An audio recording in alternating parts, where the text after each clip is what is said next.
Assalamualaikum warahmatullahi wabarakatuh. Apa kabar anak-anak soleh dan soleha? Hari ini kita akan belajar IPS ya, tentang sumber daya alam ya. Sebelum kita belajar, mari membaca basmalah bersama-sama. Bismillahirrahmanirrahim. In the name of Allah, the most merciful, the most kind. Dengan nama Allah yang maha pengasih, lagi maha penyayang. Sumber daya alam. Apa sih sumber daya alam itu? Sumber daya alam adalah segala sesuatu yang muncul secara alami, ya. Nah, yang dimanfaatkan oleh manusia. Nih, contohnya di sini ada sumber daya alam yang ada di Indonesia, sangat lengkap ya. Perhatikan gambar-gambar di sini. Nanti kita akan pelajari bersama. Ada sumber daya alam kekal, ada sumber daya alam yang dapat diperbaharui, dan ada sumber daya alam yang tidak dapat diperbaharui. Jadi, apa itu sumber daya alam? Sumber daya alam adalah segala sesuatu yang muncul secara alami yang dapat digunakan untuk pemenuhan kebutuhan manusia pada umumnya. Ya, Tuhan menciptakan sumber daya alam untuk kelangsungan hidup dan kesejahteraan umat manusia. Manusia dibekali akal dan pikiran untuk mengelola sumber daya alam sehingga bisa dimanfaatkan dengan bijak. Nah, berdasarkan ketersediaannya, sumber daya alam terbagi ke dalam 3 kelompok besar, yaitu sumber daya alam kekal, ya.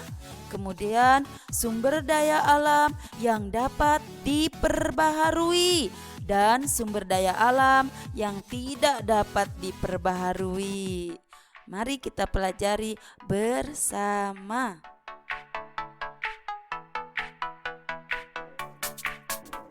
Sumber daya alam kekal. Sumber daya alam kekal adalah sumber daya alam yang tidak akan habis dan selamanya ada di bumi. Contohnya air, udara, sinar matahari, angin, gelombang, pasang surut, dan panas bumi. Ya, air atau yang ada di bumi. Nah, ini ya contohnya.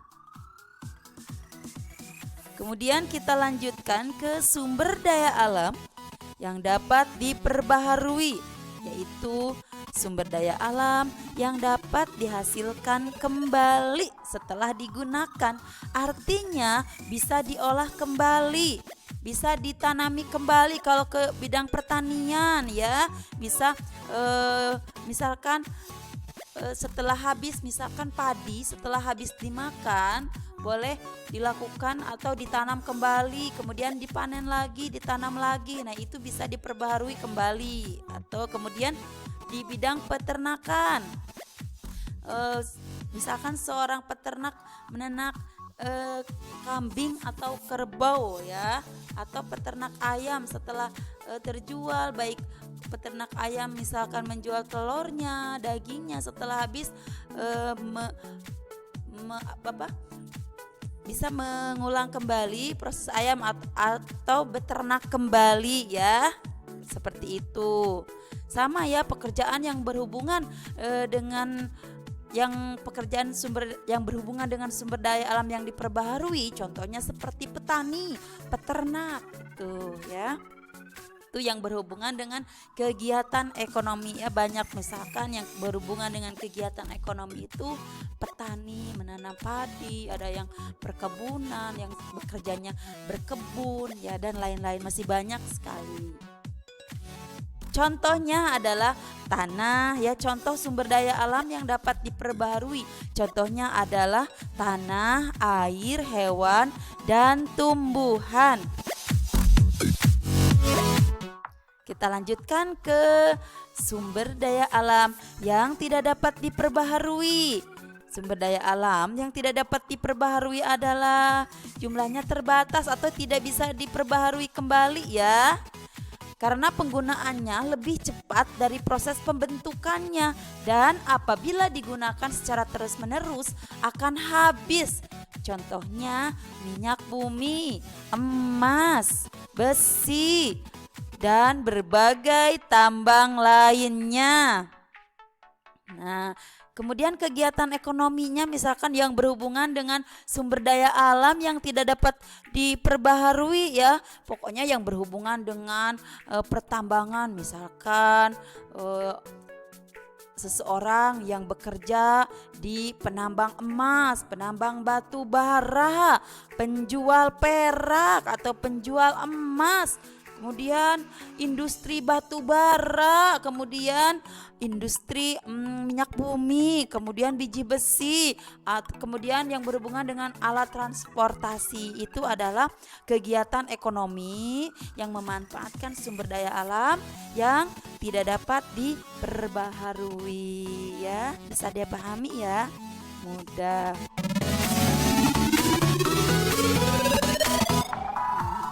Kemudian sumber daya alam yang ada di Indonesia. Indonesia adalah memiliki kekayaan alam yang sangat melimpah. Ya, mulai dari tadi sumber daya alam kekal atau kemudian sumber daya alam yang dapat diperbaharui, kemudian sumber daya alam yang tidak dapat diperbaharui ya, sangat melimpah. Misalkan tumbuhan di Indonesia itu tumbuh subur ya. Dan peternak juga misalkan sapi, contohnya sapi yang ada di Indonesia ya. Sapi termasuk sumber daya alam yang dapat diperbaharui yang cukup banyak diternak di Indonesia.